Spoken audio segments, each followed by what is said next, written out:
আপনারা দেখছেন জবর খবর, বাংলার স্পন্দন।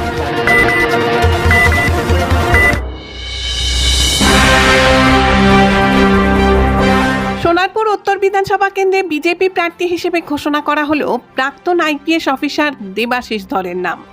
রাজপুর সোনারপুর পুরসভার 14 নম্বর ওয়ার্ডের মিলনপল্লীর বাসিন্দা তিনি। হরিনাবি ডিভিএএস স্কুলের প্রাক্তনী তিনি।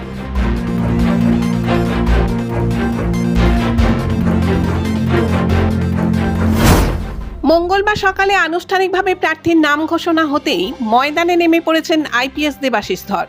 গ্রিন পার্ক এলাকায় এক কর্মীর বাড়িতে বৈঠকও করেন তিনি। আজ সকালে ত্রিপুরেশ্বরী মন্দিরে পুজো দিয়ে প্রচার শুরু করেন তিনি।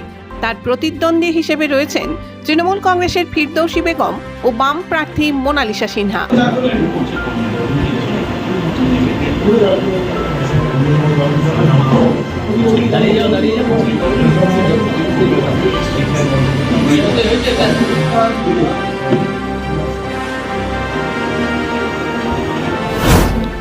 দেবাশিস ধরের দাবি, এবার পশ্চিমবঙ্গে বিজেপি সরকার করতে চলেছে। সোনারপুর দক্ষিণেও জয়ের ব্যাপারে তিনি আত্মবিশ্বাসী। নিজের এলাকা হওয়ায় মানুষের সমস্যা তার নখো দর্পণে বলেও জানান তিনি। কথাই বলতে চাই যে এবারে বিজেপি ক্ষমতায় আসছে পশ্চিমবঙ্গে, এবং যে 294টা কেন্দ্রের মধ্যে আমাদের তো মেজরিটি নিয়ে আসবে সরকারে।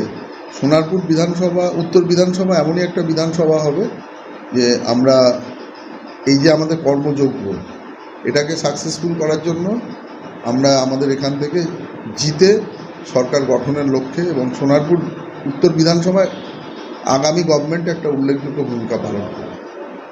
প্রথমবার সোনারপুরে এলেন এবং দলীয় কর্মীদের সঙ্গে বৈঠক করলেন, কী মনে হয়? দেখুন, সোনারপুরের আমি বাসিন্দা, আমি ভোটারও, মানে আমার যদিও সেটা দক্ষিণ কেন্দ্রের আন্ডারে পড়ে, যেহেতু আমার ছোটোবেলাটা সোনারপুরের মধ্যে কেটেছে, এই প্রত্যেকটি জায়গা আমার হাতের তালুর মতো চেনা। গড়িয়া, নরেন্দ্রপুর, এদিকে হচ্ছে কামালগাজি, এখানে বিভিন্ন সময়, বা ওদিকে বোড়াল, আমি পড়াশোনা করেছি এবং এখানে বিভিন্ন টিচারেরও বাড়ি ছিল। তো প্রত্যেক দিন এটা আমার কাছে প্রত্যেক দিন আসা যাওয়ার পথে একটা প্রত্যেক দিন বলতে পারেন যে এটা আমার একটা খুবই পরিচিত জায়গা। কোনোদিন আমি যখন পুলিশে চাকরি করতাম তখন একটা অন্যভাবে এই জায়গাটাকে চিনতাম। আজকে দলীয়ভাবে আমাদের যেহেতু কার্যক্রম আজ থেকে শুরু হলো বিধানসভার নির্বাচনের যে প্রস্তুতি, তো এখানে এসে এটা প্রথম দেখতে এলাম। এদিক থেকে দেখতে গেলে এটা একটা নতুন অভিজ্ঞতা, বাট আমি হোম গ্রাউন্ডেই আছি। কি বলবেন, বিরোধী মানে যিনি আছেন তৃণমূলের, তিনি 3বারের বিধায়ক, অন্যদিকে প্রার্থী মোনালিসা সিনহাও রয়েছেন, কি বলবেন? উনি 3বারের বিধায়ক বা 30বারের বিধায়ক, ওটা কোনো উল্লেখযোগ্য ঘটনা নয়। এক তো হচ্ছে যে মমতা ব্যানার্জি নিজেই বলেছেন যে উনি 294টা কেন্দ্রে উনিই প্রার্থী, ফলে যিনি এখানে প্রার্থী হিসাবে দাঁড়িয়েছেন তার পার্টির কাছেই গ্রহণযোগ্যতা নেই, তাহলে আমি তার সম্পর্কে নতুন করে কিছু বলাটা বাহুল্য। আর 2011 ইলেকশনটাই একমাত্র, যদি আমরা দেখি সৎভাবে ওই প্যারামিটারে একটা ইলেকশন হয়েছিল। 2021 বা 24-এ বিশেষ করে যে ইলেকশনটা হয়েছে ওটাকে নির্বাচন হিসাবে না ধরাই ভালো।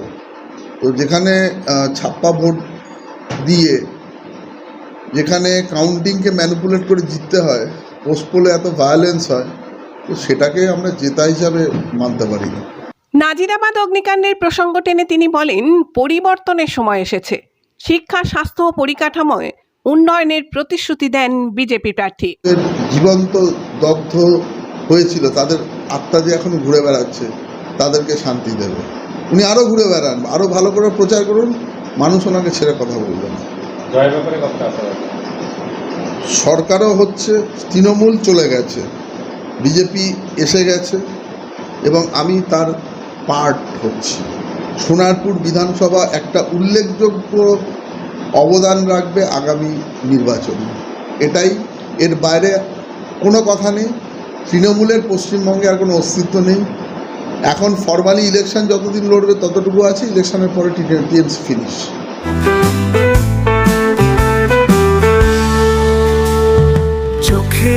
যত্ন নিন।